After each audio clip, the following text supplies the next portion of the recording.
ada perempuan hamil meninggal dunia, kan katanya arwah itu bisa nggak tenang kan, Wak.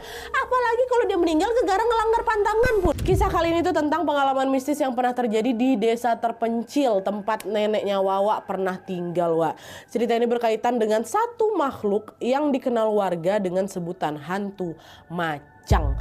Buat kalian yang belum tahu, Wak, macang itu adalah buah sejenis mangga tapi rasanya asam, Wak, dan juga aromanya lebih tajam. Nah, biasanya buah macang ini tumbuh liar di pinggir kebun atau di tepi-tepi hutan gitulah. Dan menurut kepercayaan warga-warga di sana, Wak, ada saat-saat tertentu di mana macang ini sebaiknya tidak dimakan. Katanya buah macang ini bisa bikin celaka terutama bagi ibu hamil. Dan siapa sangka pantangan itu ternyata bukan cuma omong kosong biasa, Wak. Suatu hari pernah ada orang yang nekat ngelanggar pantangan itu. Dan dia ini yang makan ini malah ngalamin kejadian yang berujung tragis. Kejadian tragis itulah yang kemudian dianggap sebagai awal mula kemunculan sosok menyeramkan yang disebut tadi, itulah hantu macang. Nah, penasaran gimana kisah selengkapnya?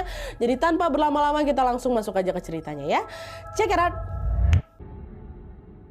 Oke, saya akan aku ceritakan ini dikirim sama Wak kita yang bernama Rina dari Sumatera Selatan. Halo Kak Rina. Nah, jadi pengalaman horor ini tuh dialami sama neneknya Rina langsung yang bernama Nenek Ramlah sekitar tahun 1940-an, Wak. Tanpa mengurangi rasa hormat, di sini aku akan langsung sebut nama tokohnya aja ya, Ramlah gitu.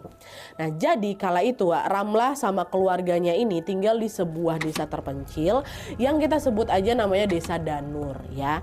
Nah, kala itu Desa Danur ini belum ada listrik, Wak. Rumah-rumah warga juga masih berjauh-jauhan tuh. Dan hampir seluruh wilayahnya itu dikelilingi sama kebun karet yang gelap dan juga sunyi. Nah, di antara rumah-rumah itu ada satu rumah yang cukup dikenal dan juga cukup menjadi perhatian warga. Rumah ini tuh adalah milik seorang wanita muda yang lagi hamil 7 bulan. Namanya Rabiah, oke? Nah, waktu itu Rabiah ini lagi tinggal sendirian di rumah, Wak, gara suaminya merantau ke luar kota. Meskipun hidup tanpa suami di sampingnya, Wak, Rabiah ini nggak pernah ngerasa kesepian. Soalnya apa? Soalnya warga-warga di Desa Danur tuh ramah-ramah kali sama dia dan peduli kali lah gitu sama si Rabiah. Ibu-ibu di sana sering nyamperin Rabiah, ngebantuin dia masak atau sekedar duduk ngobrol di teras rumahnya aja. Perhatian kecil kayak gitulah yang membuat Rabiah ini tenang dan juga ngerasa punya teman di Desa Danur. Setiap hari Rabiah juga ngelakuin rutinitas yang hampir sama, Wak. Dia bangun pagi, dia beberes rumah, terus dia duduk lah ini di beranda sambil ngobrol sama tetangga-tetangga yang mampir ngecek keadaannya. Hari-hari pun terasa tenang dan juga damai.